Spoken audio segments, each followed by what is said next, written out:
Good morning and welcome to morning meditation. We're on Psalm 104 this morning. Bless the Lord, O my soul. O Lord my God, thou art very great. Thou art clothed with honor and majesty. Who covereth thyself with light as with a garment, who stretcheth out the heavens like a curtain, who layeth the beams of his chambers in the waters, who maketh the clouds his chariots, who walketh upon the wings of the wind, who maketh his angel spirits his ministers of flaming fire. And we're going to take a couple of weeks to go through Psalm 104.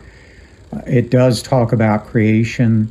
It is one of the foundational creation psalms in the book of Psalms. It's talking about how God was there, He created it. And for you and I as Christians, we need to realize that God is in control of His creation. First Peter tells us He'll fold it up as a vesture, but He holds it in His hand even now. Why is that important? Because evolutionary thinking has just pervaded every area of life today. It's not just something, a theory that they're taught in public schools. And by the way, they're taught that theory because it is an anti-God, anti-Bible, and anti-Christian theory. Evolution can't survive without atheism, and atheism can't survive without evolutionary thinking. But evolutionary thinking, sadly, has pervaded even Christianity today, where they'll say Psalm 104 is just allegorically speaking. It's not allegorically speaking. It is giving us the record that God was there in what He created and how He created it.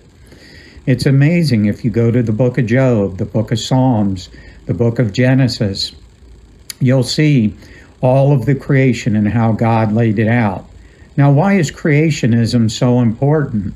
Well, all you have to do is go over to John chapter 1. In the beginning was the Word, and the Word was with God, and the Word was God. The same was in the beginning with God, and all things were made by Him. That's important. He's made it all. But then John goes on to say that He came in the flesh and dwelt among us. How important is it? It's important that we understand our Creator is our Redeemer. And He's the one that created us. So there's a purpose for us being here. This evolutionary thinking that we don't matter, the earth doesn't matter, and when you die, that's all there is to it.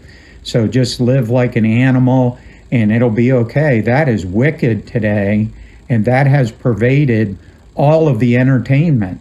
It's pervaded music, it's pervaded books, it's pervaded TV and movies, and we as Christians will just turn our television on, our computer on, and allow those cesspools to run 24/7 into our mind. As a man thinketh in his heart, so is he. We need to shut those cesspools off and turn Psalm 104 on and realize that He stretched out the firmament like a curtain, that He holds it in His hand, that the foundations are anchored in the oceans. They haven't even explored all the depths of the oceans, but God has, and He's told us the currents that are there. Thousands of years before they would admit there were water currents. Job tells us that God did that. Psalm 104 tells us God did that. Christian, you can have confidence in the Bible. It tells us of our Creator and our Redeemer, and what a wonderful person He is, how much He loves us. He did all of that just for you and I, so that we can spend time with Him. His angels are ministering spirits. And we'll spend a little time on that, maybe the next devotion. But I do want to state this emphatically. Be careful about all this angel stuff. The Bible tells us in 1 Corinthians that Satan himself is transformed into an angel of light, and his ministers are so. And so people talking about angels, and I'll state this doctrine one more time. The Holy Spirit of God indwells the believer. If you're indwelled by the Holy Spirit of God, could you tell me why you would need an angelic messenger? You don't.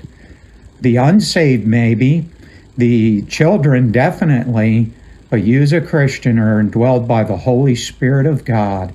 And that is all the light we need, according to John chapter 16.